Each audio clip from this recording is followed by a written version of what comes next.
Next is an article from our blog, from the Brick Marketing blog, which is entitled Break Free from Analysis, Paralysis, and Digital Marketing.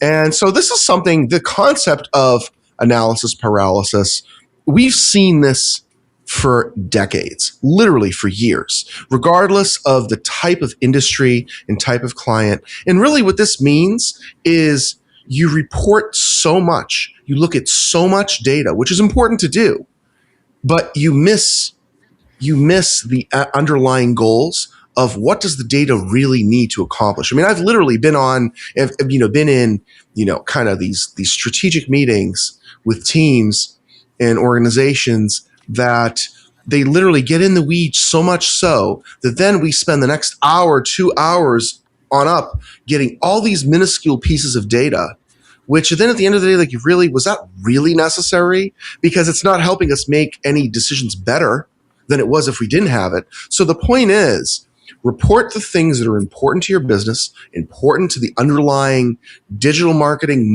and sales strategy for your organization, and stick with it consistently. And don't be distracted by, I would say, the weeds type of, minuscule, subsets of data that maybe aren't as important. Stick to things that are important to help you make your decisions in a timely fashion, that you're not just paralyzed. You have so much data information overload that you can't move forward. So I don't know, Catherine, I know you and I have encountered this for years. Yeah. So what are your thoughts on that? And then John, I want to get your thoughts as well. But what do you think, Catherine? This article was written partially in response to the fact that we have seen over and over again some clients actually getting a bit stuck. They would see a piece of data that doesn't make sense, really want to pick it apart, ask why. Okay, to some extent that's great, but was that really worth the hour discussion that we just had that actually had no conclusion?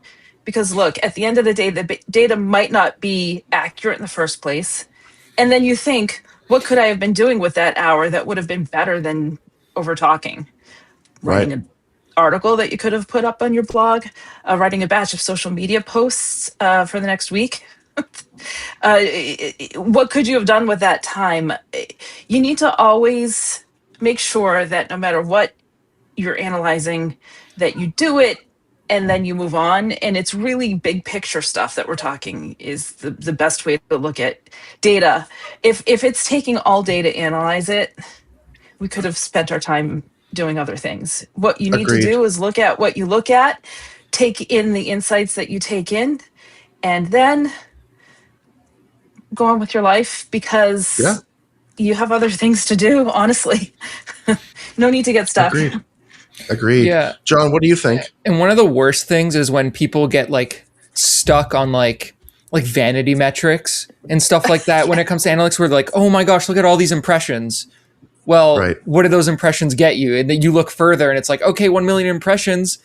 Well, only 0.8% of people clicked on your ad there.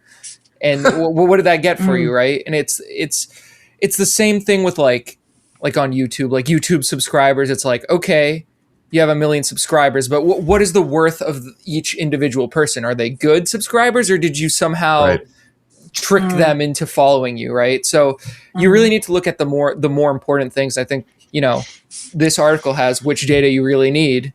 And, that's a very, very valuable thing to look at.